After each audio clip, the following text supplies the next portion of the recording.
Bonjour, on commence une vision chassidique spéciale Simchat Torah. Alors comme vous le savez, à Simchat Torah, tous les juifs du peuple d'Israël, sans exception, doivent monter à la Torah.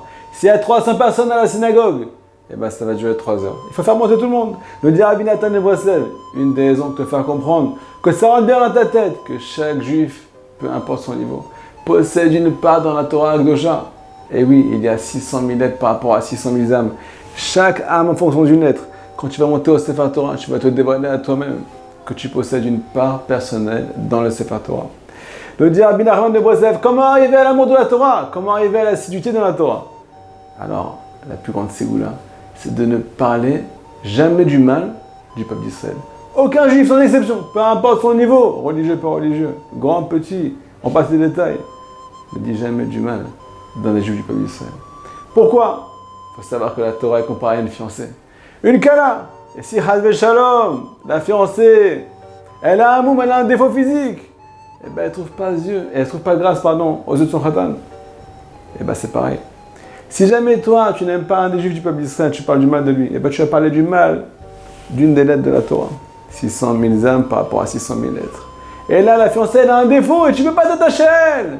Ça, c'est le deuxième chidouche. Alors, une petite histoire. Un jour, un des élèves du Baal Shem Tov a été le voir. Il lui a demandé, Rav, pourquoi avoir annulé tous les jeûnes? Pourquoi avoir annulé toutes les mortifications?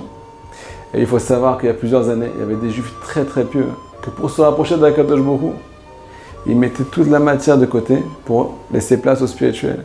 Et pour ça, ils se mortifiaient du matin au soir. Ils faisaient des jeûnes à n'en plus finir. Et le Baal Shem Tov a tout annulé. Alors cet élève lui a demandé, Rav, comment on va faire maintenant? Comment on va faire pour revenir vers Akadosh Baruch Hu? Le Baal Shem Tov a répondu 3 choses. Aime le peuple d'Israël.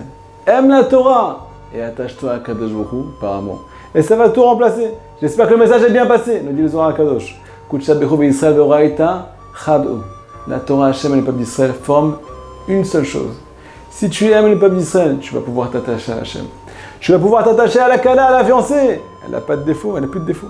Si tu as un conflit avec le peuple d'Israël, tu es en conflit avec une âme, tu es en conflit avec une âme du Sefer Torah. Et là, tu ne peux pas t'attacher à Hashem. Tu ne peux pas revenir à ta source. J'espère que le message est clair. On finit avec une histoire extraordinaire de Rabbi Nachman Orodenka. Pas Rabbi Nachman de Breslev, Rabbi Nachman Orodenka, qui était un des plus grands élèves du Baal Shem Tov, qui a déclaré sur lui-même qu'il était tellement grand, tellement tzaddik, tellement chassid, qu'il trempait dans des mikvés complètement glacés.